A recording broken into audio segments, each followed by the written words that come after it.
We'd like to remind everyone also before we talk to Tony Miloto, founder of Gawad Kalinga, that we are still calling for people to join us, please, to travel to Taiwan. Let's explore Taiwan together. The deadline is on Friday. May oras pa po kayo to book now. Sulit na sulit po yan for 1,799. You get a ticket from here, LAX to Taipei, 6 days, 5 nights accommodation in Taiwan, all the meals in Taiwan, all the tours in Taiwan, plus a ticket from Taiwan to the Philippines. So dalawang countries po ang mabibisita nyo for $17.99. That's the number to call on the screen. Call now because slots are filling up fast and we are leaving on May 18. Back here in the studio, Tony Miloto, founder of Gawad Kalinga. Hello and welcome to Kababayan LA once again. Hello, Janelle.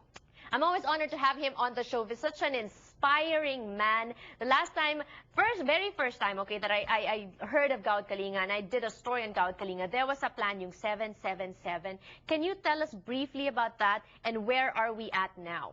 Yes, it was launched in 2003 with former President Corazon Aquino. And our dream was to help 700,000 families in 7,000 communities in 7 years. Mm-hmm. And we have built 2,000 communities so far, but now we have land enough for more than 1 million families. Ang galing. Before Gawad Kalinga, it was not the practice for landowners to share their land with the poor. But when we show them that it will not only benefit the informal settlers, but it will also benefit landowners, because when you bring peace and order, trigger economic development, land values start to go up. Right. And more than 400 of our mayors started to do land banking. So because we cannot have a prosperous nation if we continue to remain a country of squatters. And that's what I like about you. You're still very humble. You have accomplished so much in the Philippines. You have changed the lives of millions of people, yet you remain humble. You like to describe yourself as an ordinary man. Where did you get this extraordinary idea to launch Gawad Kalinga? Well, I believe that this is my faith journey. That I believe that it is a privilege that from God, that I am a Filipino, that I am Christian. And so this is, for me, just my way of honoring the Creator for the gift of the Philippines as my country. Right. And this is my way of recognizing also that the Filipino is a gift to the world. Right. And so I see 4 million Filipinos here in America.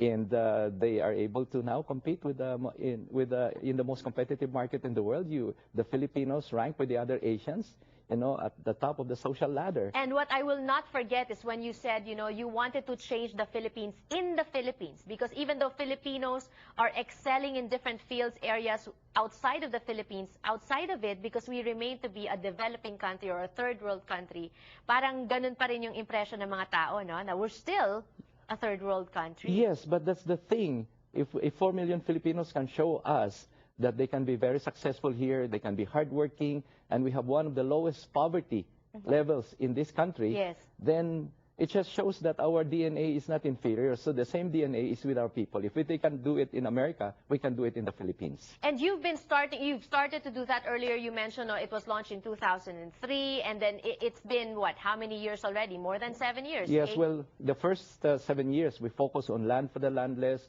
home for the homeless, and we also saw so much generosity. We built villages, and more than 300 villages came from Filipino Americans. Mm-hmm. About 100 came from Filipinos in Canada. How do you maintain the fire? How do you maintain people's interest and sustain people's, kumbaga, desire to help? Because, di ba, kilala din tayo mga Filipino. It's a sad thing, but maybe we should change that also, yung pagkaninga sugon. Pag umpisa, we're all there, yeah, and then it wanes. Well, the thing here, Janice, is that this is not a project, this is a vision. This is a dream, and we're building this dream together.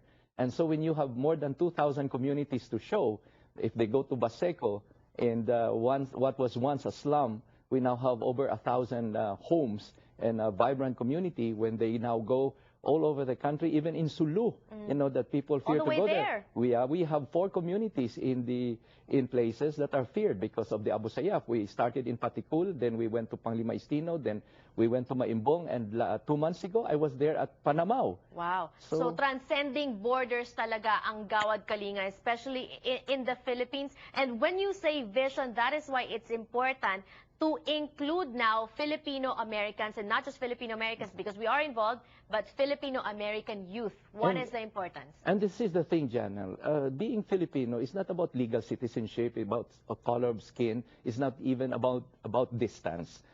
Being Filipino is about anyone who loves my country is a Filipino. You know, and so Filipino-Americans from the first to the second generation, they have expressed love for our country by helping improve the lives of our people. My own son-in-law, Dylan Wilk, is British, but he has donated more than 700 homes for the poor in our country. That qualifies him to be Filipino. And now a lot of young people are starting now to really reconnect with our country. In fact, I just arrived last night from Toronto because about nine students from the University of West Ontario are doing their internship in the Philippines.